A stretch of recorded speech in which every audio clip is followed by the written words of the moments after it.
December 23ನೇ ತಾರೀಕು ಮಗಳನ್ನ ಮದುವೆ ಮಾಡಿಕೊಡು ಅಂತ ಕೇಳಿದ್ದಕ್ಕೆ ತಾಯಿ ಮದುವೆ ಮಾಡಿಕೊಡದ ಕಾರಣ ತಾಯಿಗೆ ಪೆಟ್ರೋಲ್ ಸುರಿದು ಬೆಂಕಿ ಹಚ್ಚಿದ ಪ್ರಕರಣಕ್ಕೆ ಸಂಬಂಧಪಟ್ಟಂತೆ ತಾಯಿ ಈಗ ಮೃತಪಟ್ಟಿದ್ದಾರೆ. ನಿನ್ನೆ ರಾತ್ರಿ ತಾಯಿ ಚಿಕಿತ್ಸೆ ಫಲಕಾರಿಯಾಗದೆ ಕೊನೆಯುಸಿರೆಳೆದಿದ್ದಾರೆ.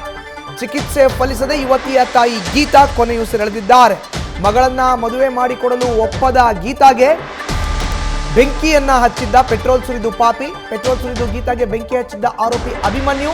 ಡಿಸೆಂಬರ್ 23ನೇ ತಾರೀಕು ಬೆಂಗಳೂರಿನ ಬಸವೇಶ್ವರ ನಗರದಲ್ಲಿ ನಡೆದಿದ್ದಂಥ ಘಟನೆ ಇದು. ಈಗ ಶೇಕಡ 50ಕ್ಕಿಂತ ಹೆಚ್ಚು ಸುಟ್ಟ ಗಾಯಗಳಿಂದ ಬಳಲ್ತಾ ಇದ್ರು ಗೀತಾ. ಕಳೆದ 20 ದಿನದಿಂದ ಅವರಿಗೆ ಚಿಕಿತ್ಸೆಯನ್ನು ನೀಡಲಾಗ್ತಾ ಇತ್ತು. ಚಿಕಿತ್ಸೆ ಫಲಿಸದೆ ಬೆಂಗಳೂರಿನ ವಿಕ್ಟೋರಿಯಾ ಆಸ್ಪತ್ರೆಯಲ್ಲಿ ಗೀತಾ ಕೊನೆಯುಸಿರೆಳೆದಿದ್ದಾರೆ. ಮಾಹಿತಿಯನ್ನು ನೀಡುತ್ತಾರೆ ನಮ್ಮ ಪ್ರತಿನಿಧಿ ಚಂದ್ರು. ನೇರ ಸಂಪರ್ಕಕ್ಕೆ ಜಾಯ್ನ್ ಆಗಿದ್ದಾರೆ. ಚಂದ್ರು, ನೋಡಿ, 20 ದಿನಗಳಿಂದ ಕೂಡ ಚಿಕಿತ್ಸೆಗೆ ಒಳಪಟ್ಟಿದ್ದಂಥ ಗೀತಾ, ಯುವತಿಯ ತಾಯಿ, ಚಿಕಿತ್ಸೆ ಫಲಕಾರಿಯಾಗದೆ ಕೊನೆಯುಸಿರೆಳೆದಿದ್ದಾರೆ. ಈಗ ಪ್ರಕರಣದ ಬಗ್ಗೆ ವಿವರಣೆಯನ್ನು ನೀಡೋದಾದ್ರೆ ಚಂದ್ರು.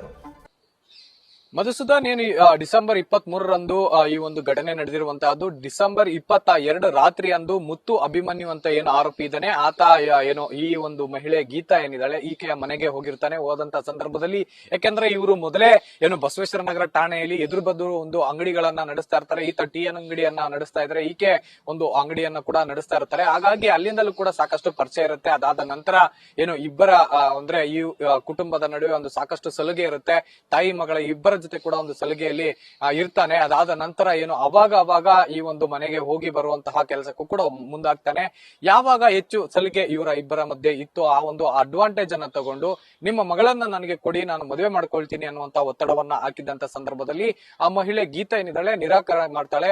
ಯಾವುದೇ ರೀತಿಯಾಗಿ ನಾನು ಒಪ್ಪೋದಿಲ್ಲ ಅನ್ನುವಂತಹ ಒಂದು ಮಾತುಗಳನ್ನ ಹೇಳ್ತಾರೆ. ಆಗ ಎಲ್ಲೊಂದ್ ಕಡೆ ಸಿಟ್ಟಾಗಿ ಈ ಒಂದು ಆರೋಪಿ ಪೊಲೀಸರ ವಿಚಾರಣೆ ವೇಳೆ ಒಂದು ಏನು ಮಾಹಿತಿ ಕೊಟ್ಟಿರುವಂತಹ ವಿಚಾರ ಏನು ಇದ್ರೆ ಅಂದ್ರೆ, ಆ ಒಂದು ಮನೆಗೆ ಹೋದಂತ ಸಂದರ್ಭದಲ್ಲಿ ನನಗೆ ಏನಾದ್ರೂ ಇವರು ಹೆಣ್ಣನ್ನ ಕೊಡ್ಲಿಲ್ಲ ಅಂತಂದ್ರೆ ನಾನು ಆತ್ಮಹತ್ಯೆ ಮಾಡ್ಕೋಬೇಕು ಅನ್ನುವಂತ ವಿಚಾರಕ್ಕೆ ಸಂಬಂಧಪಟ್ಟಂತೆ ಪೆಟ್ರೋಲ್ ತೆಗೆದುಕೊಂಡು ಹೋದ್ರೆ, ಆದ್ರೆ ಯಾವಾಗ ನನಗೆ ಉದ್ರಿಕ್ತ ಆಯ್ತು ಆ ಒಂದು ಸಂದರ್ಭದಲ್ಲಿ ಅವರ ಮುಖವನ್ನ ಸುಡ್ಲಿಕ್ಕೆ ನಾನು ಪ್ರಯತ್ನ ಪಟ್ಟೆ. ಬಟ್ ಆದ್ರೆ ಈ ರೀತಿಯಾಗಿ ಅವರು ಕಂಪ್ಲೀಟ್ ಆಗಿ ಗಾಯಗೊಳ್ತಾರೆ ಅನ್ನುವಂತಹ ಒಂದು ಯೋಚನೆ ನನ್ಗಿರ್ಲಿಲ್ಲ ಅನ್ನುವಂತ ವಿಚಾರಕ್ಕೆ ಸಂಬಂಧಪಟ್ಟಂತೆ ಸದ್ಯಕ್ಕೆ ಆರೋಪಿ ಹೇಳಿದ್ದಾನೆ ಅಂತ ಹೇಳಲಾಗ್ತಾ ಇದೆ ಪೊಲೀಸರು ಉನ್ನತ ಮೂಲಗಳು ತಿಳಿಸಿರುವಂತಹದ್ದು. ಆದ್ರೆ ಅದನ್ನ ಹೊರತುಪಡಿಸಿದ್ರೆ ಏಕಾಏಕಿ ಪೆಟ್ರೋಲ್ ಅನ್ನ ಸುರಿದು ಆತ ಏನು ಬೆಂಕಿ ಹಚ್ಚಿ ಓಡೋದಂತ ಸಂದರ್ಭದಲ್ಲಿ ಈ ಮಹಿಳೆ ಗೀತಾ ಸುಮಾರು 50ಕ್ಕೂ ಹೆಚ್ಚು ಪರ್ಸೆಂಟ್ ಸುಟ್ಟ ಗಾಯಗಳಿಂದ ಏನು ಬಳಲ್ತಾ ಇದ್ರು. ಹಾಗಾಗಿ ಎಲ್ಲ ಒಂದ್ ಕಡೆ ವಿಕ್ಟೋರಿಯಾ ಆಸ್ಪತ್ರೆಯಲ್ಲಿ ಏನು ಬರ್ನಿಂಗ್ ಸೆಂಟರ್ ಅಲ್ಲಿ ಸಾಕಷ್ಟು ದಿನಗಳಿಂದ ಒಂದು ಚಿಕಿತ್ಸೆಯನ್ನು ಕೂಡ ಪಡ್ಕೊಳ್ತಾ ಇದ್ರು. ಆದ್ರೆ ಇವತ್ತು ನಿನ್ನೆ ಇಂದ ಕೂಡ ಸಾಕಷ್ಟು ತೀವ್ರವಾಗಿ ಅವರ ಒಂದು ಪರಿಸ್ಥಿತಿ ಇತ್ತು. ಇಂದು ಬೆಳಗ್ಗೆ ಅವರು